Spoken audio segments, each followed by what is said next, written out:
Welcome to Topic 6, Part 3B. I got cut off. I accidentally ended the video before I got to show you this video. So here we go. Chronic obstructive pulmonary disease kills over 100,000 Americans each year, making it the fourth leading cause of death in the United States. So what exactly is chronic obstructive pulmonary disease? Actually, chronic obstructive pulmonary disease, or COPD, refers to two different diseases of the lung, emphysema and chronic bronchitis.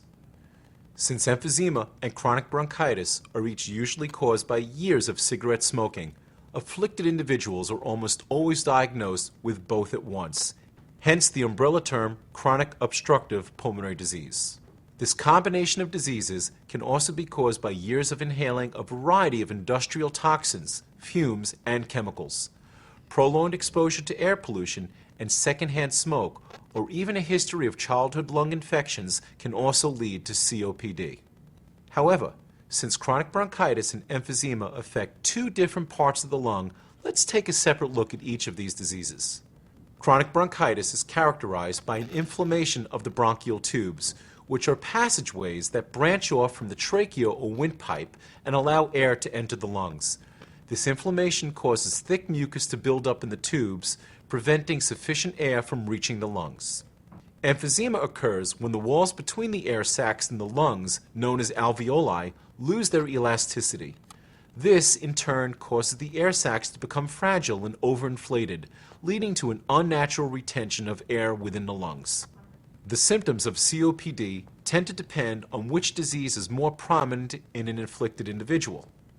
If emphysema is the predominant disease, the first notable symptom will be a shortness of breath during physical exertion. This will soon be followed by a phlegmatic cough and pursed lip breathing. If chronic bronchitis predominates, a persistent mucus-filled cough will often be the first symptom to appear. This may be accompanied by wheezing, shortness of breath, fatigue, and respiratory or lung infections. COPD is usually diagnosed based on an individual's medical history and an examination of his or her lungs. This lung examination can be done with chest x-rays, CAT scans, and any number of pulmonary function tests such as spirometry. A spirometer measures the inhalations and exhalations of the lung and the efficiency of their ability to transfer oxygen to the blood. There is no cure for chronic obstructive pulmonary disease. However, its destructive presence can be controlled and slowed with close medical attention, allowing those afflicted to lead longer and healthier lives. If you are concerned that you may have COPD or are experiencing symptoms of either of its component diseases, please see your doctor or pulmonologist for a checkup immediately. Okay, let's talk about emphysema. So emphysema is characterized by a loss of lung elasticity. So we lose elastic fibers that surround the alveoli. And that's going to lead to enlargement of those air spaces distal to the terminal bronchioles, which feed into the alveoli. We get destruction of alveolar walls in the pulmonary capillaries, and that also can lead to some diffusion impairment when we lose those pulmonary capillaries. Anyway, the air trapping is due to the permanently inflated alveolar spaces because the lungs cannot recoil naturally because we've lost that elasticity. So we get air trapping and hyperinflation that results in an increase in residual volume and total lung capacity. Now the number one cause is smoking. That's by far the majority of the cases, roughly 90%, 95%. But a small, actually, I think it's more like 99%, only because only about 1% of patients have the inherited deficiency of alpha-1 antitrypsin. And this also can lead to emphysema. So antitrypsin essentially helps keep trypsin in check, and trypsin can destroy the elastic lung fibers. So antitrypsin activity is going to keep trypsin in check and allow normal elastic fibers in the blood, in the lungs. Okay, so let's look at how this occurs. So with smoking, Smoking can also lead to a decreased alpha-1 antitrypsin activity. And smoking causes attraction of inflammatory cells and the release of elastase. Elastase also causes decreased antitrypsin activity.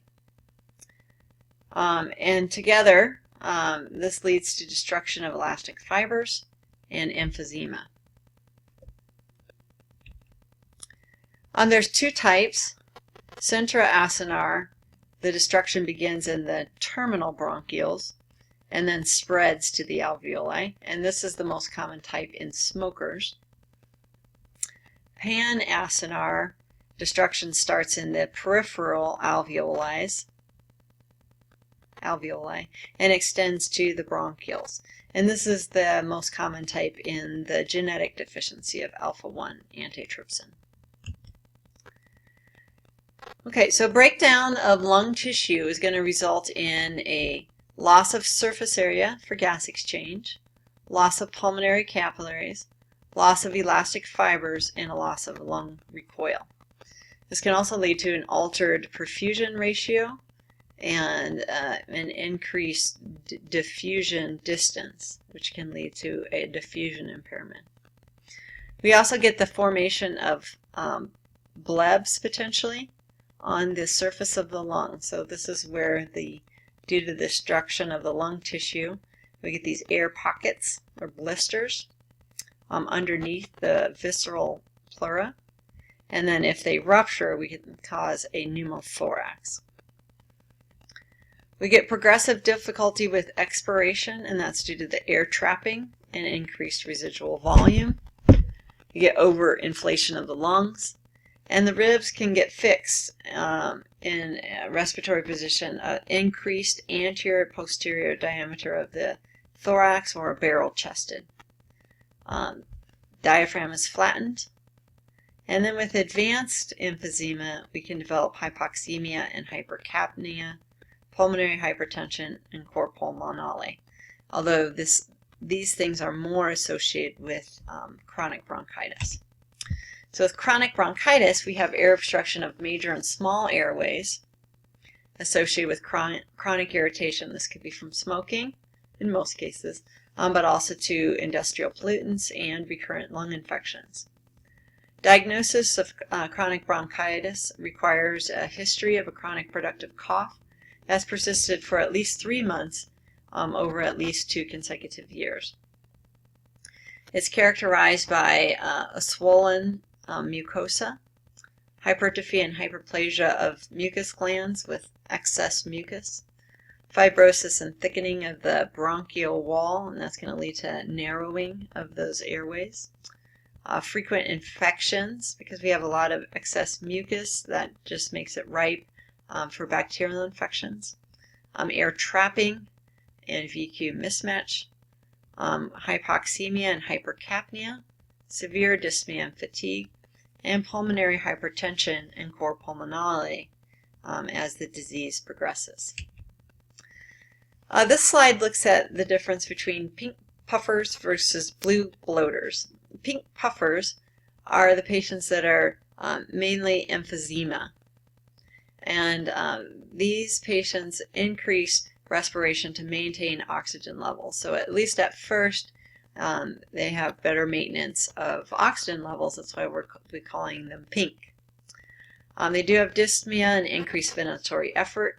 They use a lot of accessory muscles, and we see pursed lip breathing to help get that air out. The blue bloaters, these are patients that are primarily bronchitis, and they're not able to increase respiration enough to maintain oxygen levels. So they're hypoxemic. This hypoxemia is going to cause pulmonary vasoconstriction, and that's going to lead to pulmonary hypertension, and that's going to lead to right heart failure, cor pulmonale, and edema, hence of bloating. They are cyanotic, blue, and they have polycythemia. That's also going to increase the resistance that the heart must pump against and contribute to the cor pulmonale.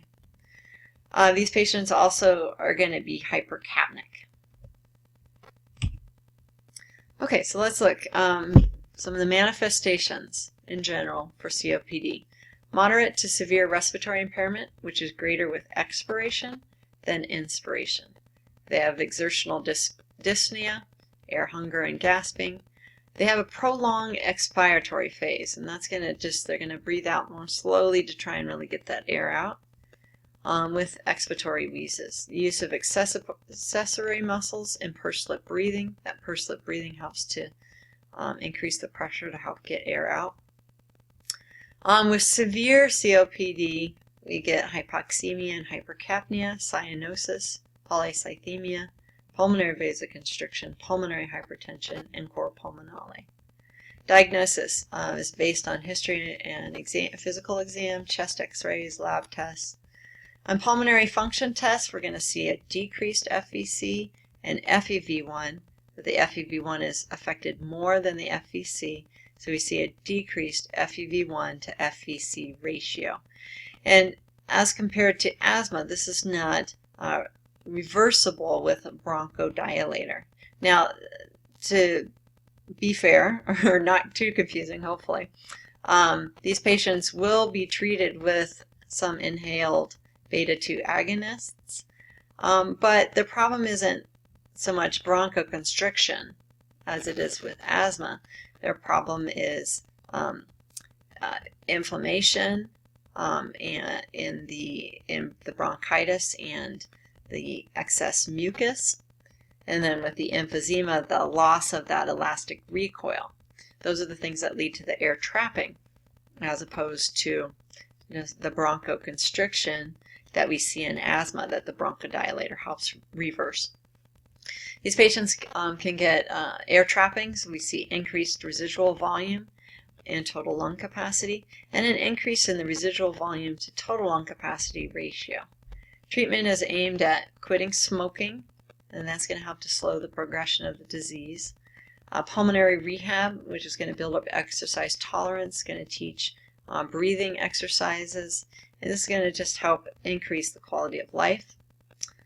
Prompt treatment of respiratory infections and avoidance of people with respiratory infections, vaccines for flu, and then some inhaled beta-2 agonists and or anticholinesterase agents. And like I said, once again, they're not going to reverse the disorder, but they're going to just help to improve airflow a little bit. Oxygen therapy for those that have a low arterial PO2, with a goal to maintain PO2 levels between about 55 and 65 millimeters of mercury, and an oxygen hemoglobin saturation of about 90%. Okay, bronchiectasis. Bronchiectasis is a secondary disorder to chronic obstructive disorders, and this is a result of kind of long-term obstruction and chronic persistent infection. It can be localized due to a result of a tumor, foreign body, or a mucus plug, or it can be generalized or widespread, and this would be like the result of cystic fibrosis, lung infection, exposure to toxic gases. And this leads to obstruction of the airways, a weakening of muscle and elastic fibers, and this results in irreversible abnormal dilation of the medium-sized bronchi. Okay, so we get this widened airway. It's scarred and thickened and a lot of mucus. Signs and symptoms include a chronic productive cough with lots of purulent sputum. And this is treated with antibiotics, bronchodilators, chest physiotherapy to kind of thin and loosen the mucus, and treatment of the primary condition. Cystic fibrosis is the major cause of severe chronic respiratory disease in children and young adults. It is an inherited disorder. It is autosomal recessive trait. So heterozygotes are carriers, while homozygotes have the disorder. It predominantly affects Caucasians of Northern Europe, North Africa, as well as Australia and New Zealand. This disorder causes abnormal fluid secretion by exocrine glands, and this leads to really thick, tough mucus, not only in the respiratory tract, but also the gastrointestinal and reproductive tracts. So the mucus obstructs airflow in the bronchioles and small bronchi, and this leads to chronic obstructive pulmonary disease. It can lead to permanent damage to the bronchial walls, frequent respiratory infections, and bronchiectasis. The mucus also can obstruct pancreatic enzymes and lead to malabsorption syndromes, and can also cause, due to the defective chloride channel, cause a high sodium chloride content in the skin. Okay, I'm going to show you a cystic fibrosis video.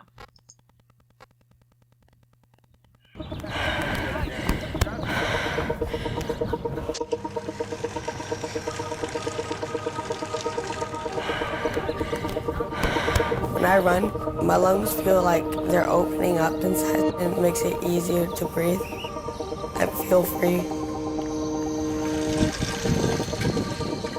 She has had so many things go wrong with her health-wise, and she's just come through it just so amazingly.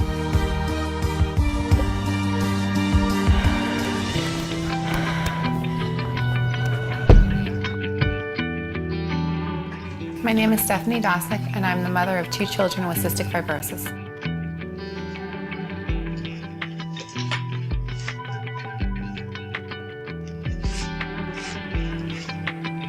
Keith is a freshman in high school.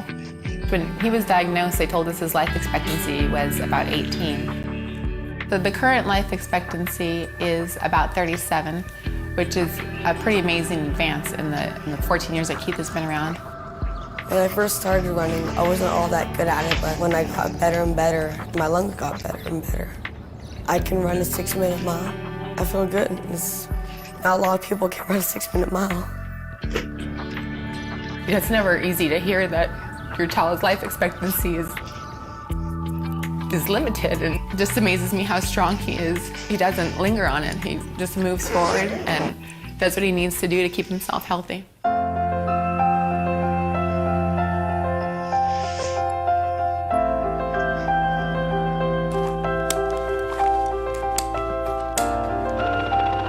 I am doing the best machine to break up the mucus inside of my lungs. I have to do it twice a day for 20 minutes a day. My little sister really looks up to me, and when she sees me doing my treatment, she wants to do hers too because she wants to follow my footsteps. My name is Kennedy, and I'm 7 years old. When she was 3.5, she had part of her lung removed. She's so feisty, but that personality, that part of her is what's making her get through this and why she is as strong and as healthy as she is today. Kennedy will regularly ask me, "Mommy, are those people still working on drugs so that I don't have to do this vest anymore?" The Cystic Fibrosis Foundation is working on different medications to target every single aspect of how the disease affects the body to make the quality of life better. If I could have one wish, my wish would be to have a cure for cystic fibrosis, so I don't have to do my treatment machine anymore and not have to carry around a bunch of pills.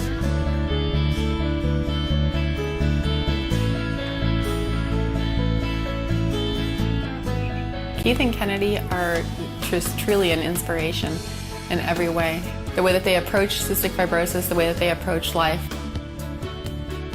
It's amazing what has been accomplished in the last 14 years. For the people who are dealing with it every day, every little thing that the Cystic Fibrosis Foundation does and the people that work for it do makes a huge impact on us.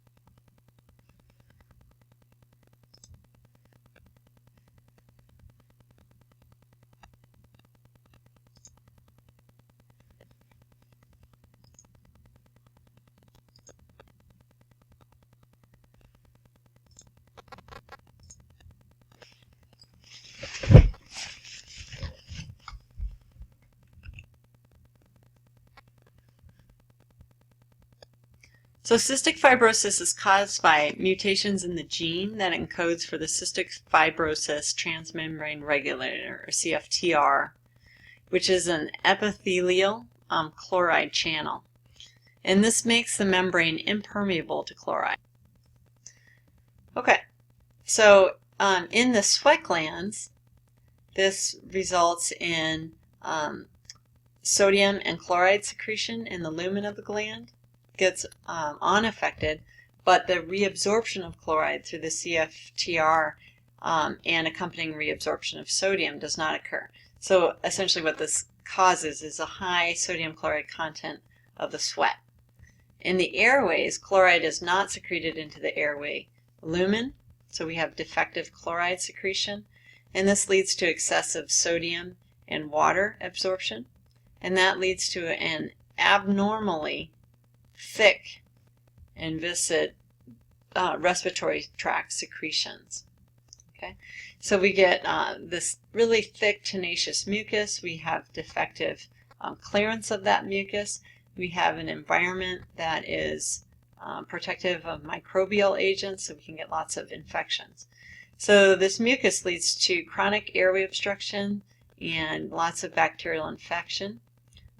This is going to cause neutrophil influx and the release of inflammatory mediators, and this can lead to the development of chronic bronchitis, bronchiectasis, and respiratory failure. Now remember, we also get the thick mucus in the pancreatic and biliary ducts. So manifestations, we get salty skin. In fact, that may lead to a sweat test and the diagnosis of cystic fibrosis. We have digestive dysfunction. Meconium ileus can occur at birth in these patients. We get signs of malabsorption in greater than 85%. They get diarrhea, abdominal pain, pancreatic insufficiency, and diabetes mellitus occurs in about 8%. And then the respiratory dysfunction, bronchiolitis and bronchitis initially, which can lead to structural changes and ultimately bronchiectasis, chronic cough, and frequent respiratory infections. Diagnosis is made by the presence of respiratory and GI manifestations, a sweat test, DNA test, history of cystic fibrosis in the sibling, and they can do newborn screening tests. Treatment, like they discussed in the video, some antibiotics, chest physical therapy, agents to break up the mucus, nutritional therapy. They need to take a lot of enzymes because they can't get those pancreatic enzymes to help digest because they get blocked by the mucus. Ultimately, lung transplant. Because there's been so much medical management, this has led to much greater survival than in years past, and patients are living into their 40s. Okay, next we're going to talk about restrictive disorders. Now remember that cystic fibrosis is not a restrictive disorder, but pulmonary fibrosis is. Okay, so restrictive disorders or interstitial lung disease. And this is a group of lung conditions that produce similar inflammatory and fibrotic changes in the interstitium or in the interalveolar septum of the lungs. And this is due to their effects on collagen and elastic connective tissue. The scar tissue is going to lead to a thickening of the alveolar walls, which is going to lead to a stiff and non-compliant lung. So lungs are stiff and difficult to inflate. We have low lung volumes. These patients are going to have an extreme difficulty taking a breath in, but they can usually inhale very forcefully. Scar tissue buildup also leads to impaired gas exchange, so we get a diffusion impairment, hypoxemia, and over time, that hypoxemia can lead to pulmonary hypertension and cor pulmonale. There's over 100 different diseases that have been recognized, including occupational and environmental inhalants, or that we call pneumococces, immunological diseases such as lupus and scleroderma, drug toxicity due to cancer drugs, radiation, or antiarrhythmic drugs, sarcoidosis, which is like an autoimmune disorder, and idiopathic pulmonary fibrosis, and this is the most common cause. We don't really know. It's idiopathic. Regardless of cause, all interstitial lung disease develop the following pathogenesis. We get injury to the alveolar epithelium, an inflammatory response, accumulation of inflammatory cells, increased damage, and replacement of normal tissue with scar tissue. Okay, manifestations. We're going to see dyspnea, rapid breathing, cyanosis, but without wheezing or evidence of airway obstruction.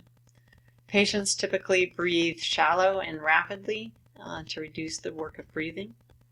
The pulmonary function test, the FVC, can be decreased, but the FEV1 may be preserved initially. And we're going to see an FEV1-FVC ratio that's increased. Total lung capacity will be decreased, and the residual volume will be decreased due to increased elastic recoil or stiffness of the lung. Blood gases. We get hypoxemia as the disease progresses, and hypercapnia and respiratory acidosis late in the game. Treatments involves identifying and removing the injurious agent, anti-inflammatory drugs, and oxygen therapy. Okay, there's some concept checks for you and a few questions we'll go to. So which of the following occurs in asthma? Airway inflammation, bronchospasm, or the decreased ability to clear mucus, or all of the above? Of course, all of the above is the answer. Which chronic obstructive pulmonary disease primarily affects the alveoli? This is going to be emphysema. Okay, let's predict the effect on FVC and FEV1 and the FEV1 to FVC ratio in a patient with an obstructive disorder such as emphysema and a restrictive disorder such as pulmonary fibrosis. Okay, so this looks at the FEV and FEV1 in obstructive versus restrictive. So here's our normal. So remember our normal patients. Remember the maneuver. A person takes a big breath in, maximally inhales, and then maximally exhales, and we measure that exhalation. When they can no longer get any air out, that is their FVC. Okay. The amount of air that they get out in the first second, that is the FEV1. And you can see in a normal individual, the ratio of FEV1 to FVC is about 80%. In an obstructive disorder, remember we can see a reduced FVC, but the FEV1 is affected more. So we see an FEV1 to FVC ratio of much less than 80%. And in a restrictive disorder, these patients really have difficulty inflating their lungs, but then the air, they can blow it out rapidly. So the FVC is going to be affected more than the FEV1, so we're going to see a higher FEV1 to FVC ratio. When I was working at National Jewish, I actually saw patients with a ratio of 100. They got all their air out in that first second. Other things we can look at is the residual volume and the total lung capacity, and this is done by putting a patient in a body box. This is an airtight container, usually with latches on the outside. I used to test people at National Jewish in these. And then we could do a series of maneuvers, and we can measure the pressure and airflow. And we can get an idea of their residual volume based on doing these panting maneuvers. Okay, so let's, or I should say panting and breathing maneuvers. So let's predict the effect on total lung capacity and residual volume in a patient with emphysema, which is obstructive, and a restrictive disorder such as pulmonary fibrosis. Okay, and then here they are here. So remember, with obstructive disorders we get air trapping, so we can have an increased residual volume. Total lung capacity could be increased. It depends on how much air trapping you have. Remember, total lung capacity is FVC plus RV. So this could be increased or normal. And the RV to TLC ratio is going to be increased. In a restrictive disorder, the residual volume is decreased and the total lung capacity is decreased, but this ratio is normal. Okay, I'm going to stop now and we'll cover disorders of the pulmonary circulation in the next screencast.